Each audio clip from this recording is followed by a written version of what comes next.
The latest patch for Path of Exile 2 has arrived, and it's a big one. While it brings plenty of gameplay improvements, balance changes, and bug fixes, not all of these changes have been well received. Some adjustments are exciting, but others have left players feeling frustrated and forced to rethink their builds. Let's break it all down. Passive block chance now applies to hits from all directions, making it far more useful, especially when you're getting mobbed by lots of monsters. What just happened? Dodge rolling has also received some much-needed improvements in response to player feedback.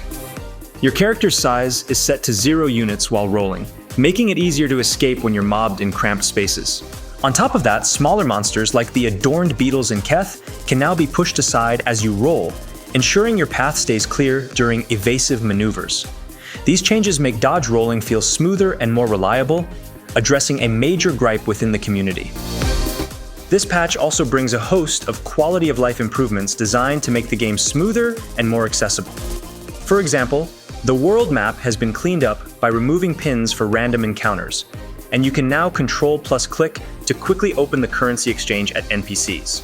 Players will also appreciate changes like the addition of suggested support gems for certain skills and a new option to access the trade website directly from the main menu on consoles.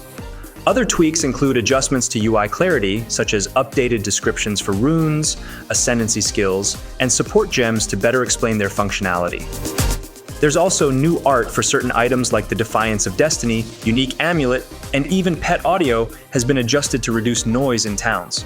These changes might not grab the spotlight, but they go a long way in improving the overall gameplay experience. The patch also addresses a long list of bug fixes, improving stability, and ironing out gameplay issues.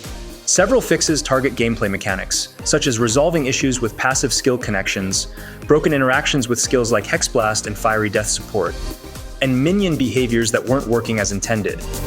Players will also find fixes for crashes, such as 8 instance crashes, and several client crashes across Xbox, PlayStation 5, and PC. Other fixes focus on quality and consistency, like addressing visual bugs with icons, incorrect skill descriptions, and lingering effects from some boss abilities even after their death. Console players will be pleased to see improvements to hideout access and in-game UI glitches when using controllers. These fixes should make the game more stable and less frustrating, particularly for players who experience these issues firsthand.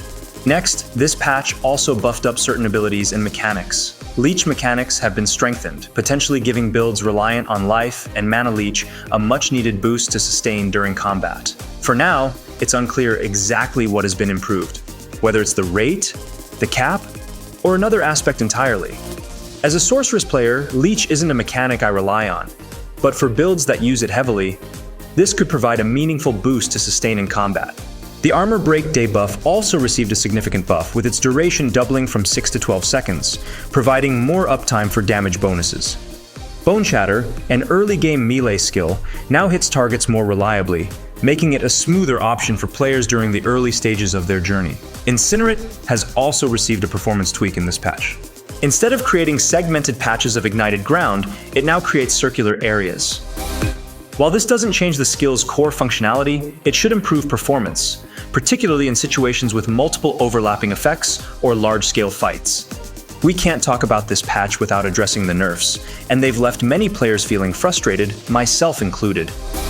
Some of these changes drastically alter how certain mechanics and abilities function, forcing players to rethink their builds. Rain of Arrows and Firestorm, for example, now have a hit rate limit to prevent them from dealing excessive damage against large bosses. While this adjustment reins in their boss melting potential, it will have little impact during regular encounters. So these skills remain effective in most scenarios. But trigger gems were hit even harder. Energy gain is now tied to monster power, making it far harder to trigger spells during regular fights. Builds like Cast on Freeze, which previously triggered reliably, now require 9 to 11 freezes just to activate. This has left many builds struggling to maintain their effectiveness, particularly in map clearing. The adjustment may make triggering more reasonable in boss fights, but for map clearing, it severely hampers the functionality of builds relying on this mechanic. To give you an idea of how this feels in practice, I now find it easier to clear mobs by casting Comet manually or using Snap when an enemy gets frozen. While a small nerf might have been justified, this feels like an overcorrection that risks bricking builds entirely. Adding to the frustration, respec is prohibitively expensive, making this change a significant hurdle for players who need to rework their characters. Overall, this patch has brought a mix of improvements, frustrating nerfs, and a lot to think about for players trying to adapt. While some of these changes feel like steps in the right direction, others may have gone a bit too far, leaving builds struggling and players scrambling to make costly adjustments. I can't help but wonder what's next on the nerf list. Lightning Arrow Ranger, perhaps?